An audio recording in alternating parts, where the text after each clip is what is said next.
Bien, chers amis, je suis très heureux de vous voir là autour de ces tables et dans cette très belle salle.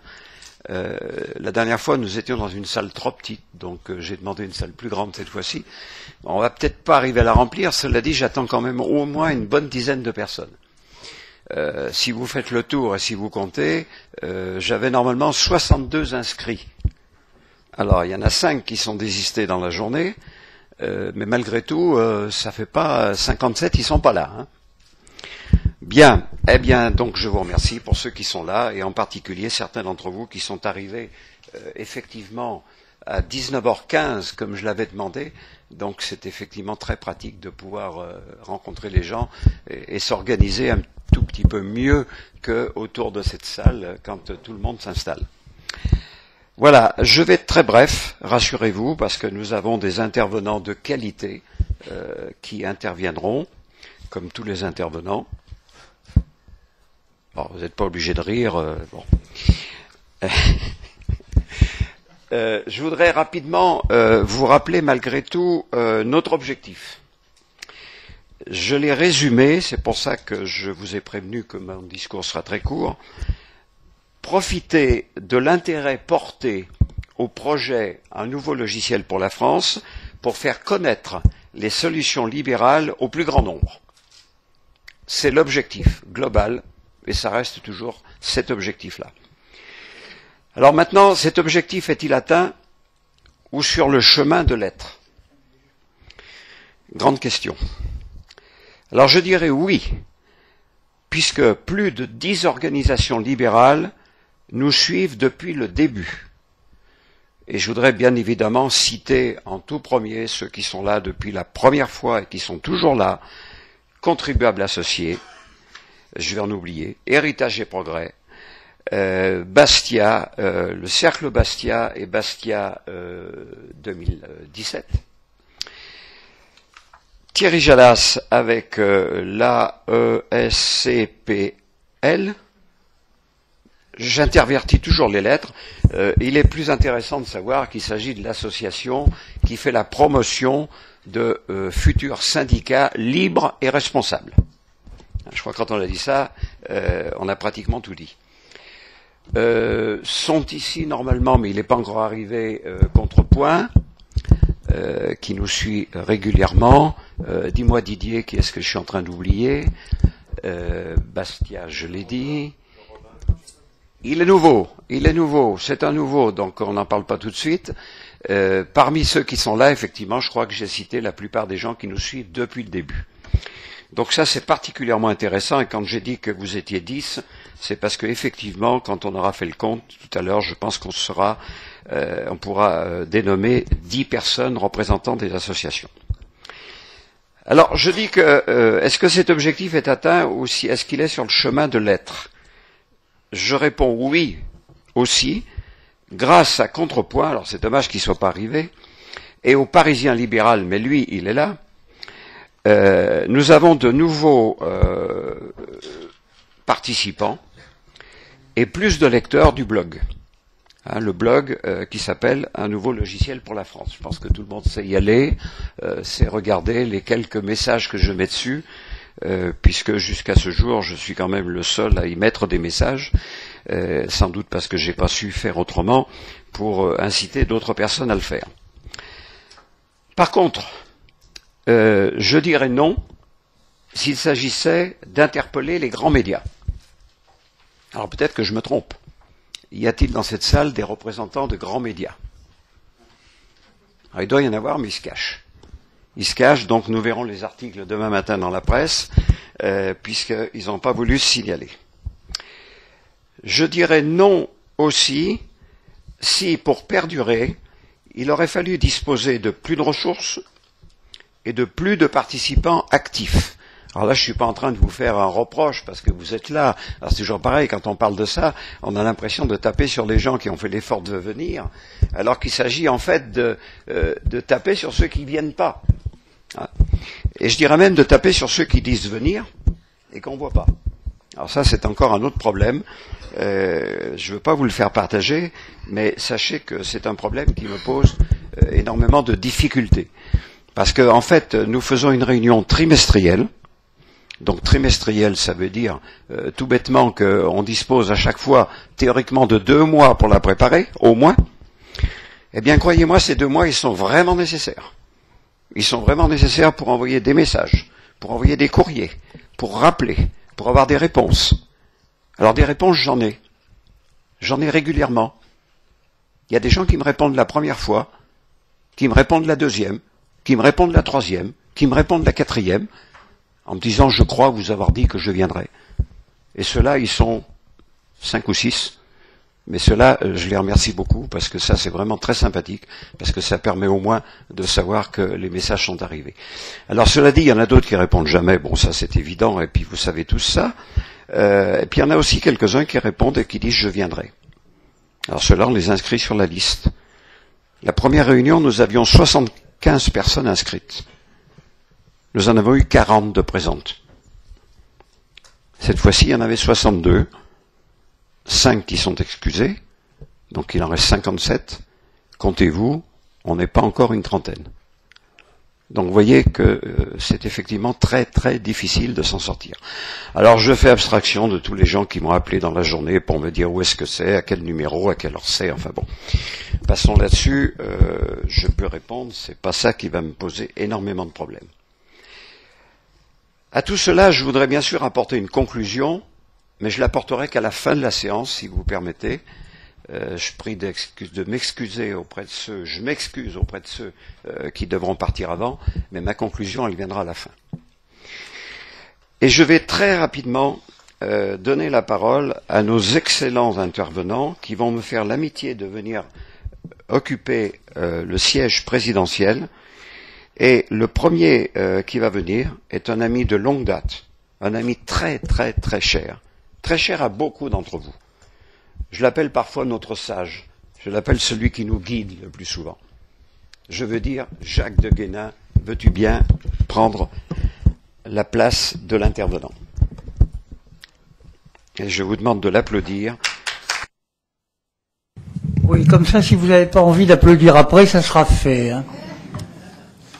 Bon, alors, nous avons, je crois, un objectif commun à tous ceux qui sont ici, c'est de vivre dans un état où nous ayons davantage de liberté individuelle. Et finalement, il y a eu jusqu'à présent plusieurs façons d'arriver à cet objectif. La première à laquelle nous participons tous, c'est d'essayer de convaincre l'opinion publique de façon à ce que le moment venu, ils élisent des représentants libéraux. Alors bon, ça date pas d'aujourd'hui. Nous avons eu d'excellents penseurs qui ont écrit beaucoup de choses, mais on sait que c'est très long. C'est très long parce que regardez, on a quelques-uns des meilleurs philosophes et économistes libéraux au monde. On a eu Tocqueville, on a eu Turgot, on a eu Bastiat, on a eu bon, je suis menacé par Alzheimer, mais regardez, on n'a toujours pas gagné par cette voie. Hein. C'est-à-dire, sans doute, espérons-le, on influence peu à peu l'opinion publique. Bon. La deuxième voie, c'est celle qui consiste à tenter d'acquérir un quantum de pouvoir, en adhérant ou en fondant un parti politique. Et là, peut-être que l'exemple le mieux réussi a été celui du parti qu'a créé Alain Madelin. Aujourd'hui, nous avons au moins 2 partis. Nous avons le plus important qui est le Parti libéral-démocrate, mais nous avons aussi le Parti des libertés qui a été créé par Federer. Voilà. Alors, il est inutile de préciser que ça non plus, ça nous a pas mené très très loin. Ça ne veut pas dire du tout qu'il faille arrêter. Il faut continuer à essayer de convaincre nos concitoyens. Il faut continuer à encourager les gens qui se lancent dans l'arène politique. Mais je voudrais aujourd'hui proposer une nouvelle voie. Et cette nouvelle voie, c'est de secouer les hommes politiques traditionnels. Il existe des possibilités de le faire davantage. Et pour ça, je voudrais vous soumettre deux idées. La première idée, c'est que chacun des associations qui soient là s'adresse à leurs adhérents et dit ceci, c'est qu'un certain nombre de nos amis libéraux, donc qui adhèrent à vos associations, sont membres de l'UMP et de l'UDI. Chaque année, ces personnes reçoivent une lettre leur demandant de renouveler leur adhésion. Et dès sa réception, il faudrait leur demander d'envoyer à leur tour une lettre de réponse au secrétaire départemental du parti avec copie au secrétaire national qui dirait ceci, qu'ils ne cotiseront plus tant que le parti n'aura pas affiché un programme beaucoup plus favorable aux libertés individuelles. C'est contre-productif d'utiliser le mot libéral. Pas beaucoup de gens savent ce que ça veut dire. Mais par contre, parler de favorable aux libertés individuelles, ça ne peut pas ne pas toucher les hommes politiques. Alors, il pourrait s'inspirer du texte suivant. Nous avons en France 11 000 lois, 140 000 décrets et 400 000 règlements. L'ensemble de ces lois et règlements est contenu dans 70 codes dont les plus utilisés comptent plus de 1000 pages.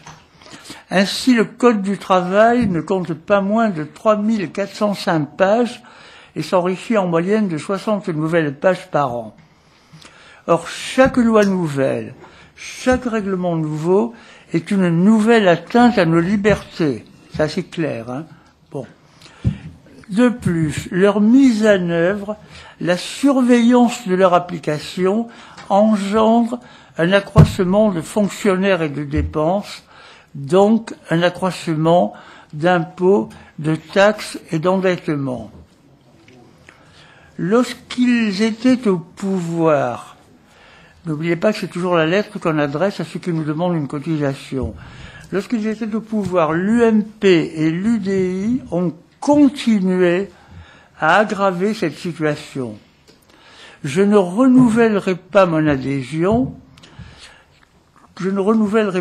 que si le parti présente un programme qui propose de manière précise un désengagement intelligent de l'État, lequel permettrait aux citoyens de régler eux-mêmes leurs problèmes directement ou au moyen de libres associations.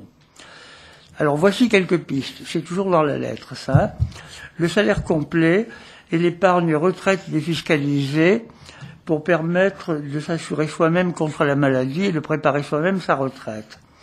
Les bons scolaires pour faire ce que nous voulons de nos enfants au point de vue éducation et de nous rendre à la liberté de choisir l'éducation qu'on veut leur donner. La non-intervention de l'État dans la vie des entreprises, autre que d'assurer l'application des contrats entre employeurs et employés. La liberté des loyers, qui permettra enfin de retrouver des logements, l'autorisation de construire, limitée au niveau communal, plutôt qu'à cette cascade d'institutions auxquelles on est obligé de demander aujourd'hui, là uniquement au niveau communal, pour s'assurer de l'absence de nuisance au voisinage. Alors il est clair que si le secrétaire général de l'UMP reçoit ne serait-ce qu'une centaine de messages comme celui-là, ça le fera quand même réfléchir. Donc, je tiens à la disposition de chacune des associations présentes le texte de cette lettre, tout au moins la suggestion de lettre, étant entendu que je n'enverrai une version numérisée à ceux qui me le demanderont. Ce qui veut dire à ceux qui, effectivement, mettront en œuvre vis-à-vis de leurs adhérents. Alors, voici la deuxième idée. Lorsque quelqu'un se présente à une élection, il est d'usage qu'un certain nombre de lobbies lui demandent sa position sur tel ou tel sujet. Et généralement, il répond, celui qui est le candidat. Ça l'oblige à réfléchir sur le sujet. Quand il n'est pas d'accord, il envoie un mémo du genre ah oui, ce que vous dites est très intéressant, cependant, etc., bien une noix le poisson.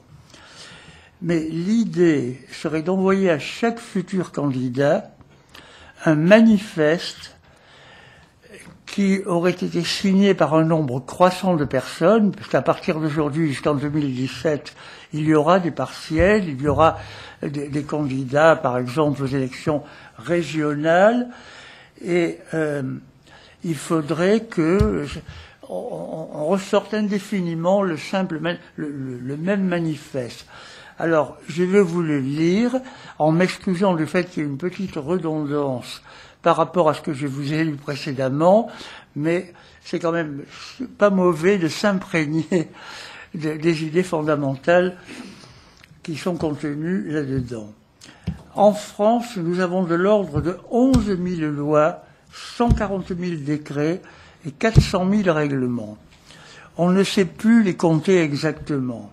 Chaque année voit surgir de 40 à 50 lois nouvelles dont la rédaction est tellement confuse et interminable, plusieurs centaines de pages chacune, que la plupart des députés les votent sans les avoir lus, se contentant des résumés et des recommandations de leur parti.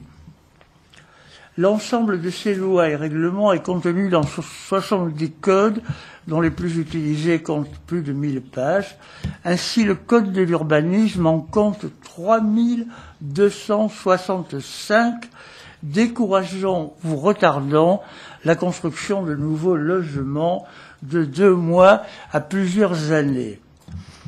Le code pénal en compte 3381, ce qui ne contribue pas à raccourcir le temps interminable qui s'écoule entre un délit et son jugement, et ce qui entraîne une grande sécurité juridique, faisant de chaque individu un homme délictueux ou une femme délictueuse sans le savoir, finalement. Quant au code du travail, je l'ai dit à un instant, mais je le reprends dans le manifeste, il ne compte pas moins de 3405 pages, et il s'enrichit en moyenne de 60 nouvelles pages par an, rendant ainsi tout chef d'entreprise un hors-la-loi potentiel, d'autant plus que celui qui entreprend doit aussi connaître les 3592 pages du Code du commerce. Il y a là vraiment de quoi encourager la création d'entreprises, seule source de richesse dans une nation. Le Code des impôts, lui, en contient 3450. C'est un maquis inextricable que personne ne maîtrise complètement. Alors, ce dont il faut être bien content, non, bien conscient, je reprends une idée déjà émise tout à l'heure, c'est que chaque loi nouvelle, chaque règlement nouveau est une nouvelle atteinte à nos libertés. Leur mise en œuvre, la surveillance de leur application engendre un accroissement de fonctionnaires et de dépenses, donc un accroissement d'impôts, de taxes et d'endettement. Ainsi, les dépenses publiques atteignent-elles près de 57% du PIB, un record parmi les grands pays civilisés. L'Allemagne, un grand pays qui n'est pas moins bien pourvu que nous de services publics, n'a que 46%, au lieu de 57%, de dépenses publiques dans son PIB. Et pour couvrir ces dépenses, eh bien, il faut prélever près de 47% du PIB en impôts et taxes, le reste étant certes couvert en petite partie par la vente des services publics, mais aussi par l'impôt, par l'emprunt. Par l'emprunt, avec ce résultat que la dette ainsi accumulée nous coûte des intérêts dont le montant est du même ordre de grandeur que l'impôt sur le revenu des personnes physiques. Et pourtant, à chaque campagne électorale, les candidats proposent de nouvelles lois qui se traduisent toutes par de nouvelles dépenses, dont de nouvelles taxes et de nouveaux emprunts. Aucun candidat ne présente un désengagement intelligent de l'État qui permettrait aux citoyens de régler eux-mêmes leurs problèmes directement ou au moyen de libres associations. Il s'agit là d'une fatalité de la démocratie représentative. Pour se faire élire, les candidats font des promesses à des groupes de pression variés. Une fois élus, et devant chaque nouveau problème, ils se sont obligés de faire de nouvelles lois et de nouvelles dépenses de peur de ne pas être réélus. Bien des projets voient ainsi le jour en réaction à des événements contingents, sans aucune étude sérieuse de l'impact qu'ils auront sur nos finances, nos libertés et la société. Nous avons abdiqué notre pouvoir démocratique en faveur de nos élus. Dans certains pays comme la Suisse, les citoyens peuvent intervenir pour voter les principales dépenses. Si la démocratie représentative, celle dans laquelle nous vivons, a constitué un progrès, c'est certain, par rapport à la dictature, elle est dépassée par la démocratie directe dans la marche en avant de l'humanité. Retenez cette idée. Il ne s'agit pas de dire que la démocratie ça vaut rien, il s'agit de dire que non, la démocratie représentative, ce n'est pas la fin ultime dans la progression de l'humanité. Voilà. Alors, voilà le manifeste lui-même, il fait moins d'une page, et son idée, c'est de... Ah non, attendez, je m'excuse, je continue. Le manifeste lui-même, l'objet de ce manifeste, c'est de faire prendre conscience aux futurs candidats qu'il n'y a pas d'autre solution au problème de la France que de nous rendre progressivement nos libertés, notre sécurité juridique et le plein pouvoir sur ce que nous possédons. Et cela en simplifiant les lois et les règlements, en diminuant le champ d'intervention de l'État et partant les dépenses publiques, et en facilitant l'usage du référendum d'initiative populaire qui, s'il a été introduit dans la Constitution, n'a toujours pas fait l'objet de la loi organique qui permettrait de l'appliquer, mais cyniquement, je dirais qu'au fond, ça n'a pas une grande importance parce que les modalités d'application sont tellement compliquées que finalement, c'est pratiquement c'est impraticable d'utiliser en France le référendum d'initiative populaire. Bon, voilà pour le manifeste, il fait de l'ordre d'une page. Et mon espoir est qu'il se trouvera une association qui veuille bien prendre en charge la conception du site Internet qui contiendra le manifeste, le comptage en continu des signatures au fur et à mesure qu'elles arriveront, dans les mois, dans les années qui viennent, peu importe. Si, enfin, ça importe. Vous savez, qu'on ait une espèce de compteur, comme on le voit par exemple à Contribuables Associés, qui montre l'accroissement en millions d'euros des dépenses publiques, et c'est un compteur qui roule. Bon. Et l'envoi, alors, ça c'est la partie la plus difficile au point de vue quantité de travail requise, l'envoi du manifeste avec le nombre de signatures obtenues au moment où on l'envoie aux candidats aux futures élections nationales et régionales, y compris bien entendu les partielles, car nous aurons des élections nationales avant 2017. Nous avons celle qui consiste à remplacer M. Cahuzac. Enfin, de temps en temps, il y a des partielles. Et c'est un bon moyen de le faire. Voilà. Alors, s'il y a une association, j'ai déjà fait diverses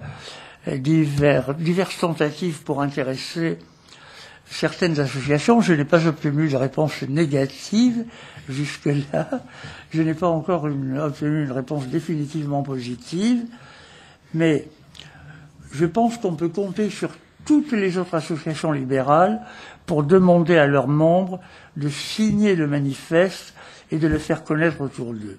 Voilà. Alors, là encore, je tiens un exemplaire du manifeste ici aux représentants des associations qui me le demanderont. Et pour leur faciliter la vie, s'ils veulent le répondre, je leur enverrai le texte numérisé. Merci pour votre attention.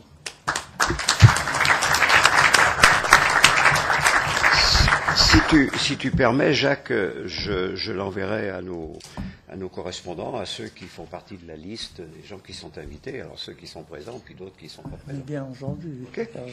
Voilà, eh bien écoutez, merci, on remercie énormément notre ami Jacques de Guénin, qui depuis maintenant 4 ans, 5 ans, organise le week-end de la liberté à Dax. Oui. Il a passé le flambeau à notre ami Patrick, là, depuis maintenant 2 ans, peut-être. Voilà. Mais auparavant, il avait donc lancé ça. Ça se passait à Paris d'abord, puis après ça a été délocalisé sur Dax. Et cette manifestation, auquel certains d'entre vous ont déjà participé, vaut vraiment le déplacement. Parce que là, pendant 2 jours et demi, nous avons l'occasion de vivre avec des gens qui parlent de libéralisme, qui expliquent ce que c'est le libéralisme, et dans une ambiance absolument chaleureuse et dans un hôtel très agréable et très sympathique. Merci Jacques pour avoir lancé cette idée, et merci à Patrick pour la faire perdurer. Encore merci Jacques. On te remerciera jamais. Pardon ? On va pas pouvoir passer beaucoup de temps à des questions parce que vous êtes nombreux à vouloir intervenir. Maintenant, si quelqu'un a absolument une intervention et qu'il veut la faire, il a bien évidemment le droit. Hein, je n'arrête personne. Hein, et j'essaye de tenir dans les temps. Si quelqu'un veut poser une question, qu'il la note et on me la posera. Voilà.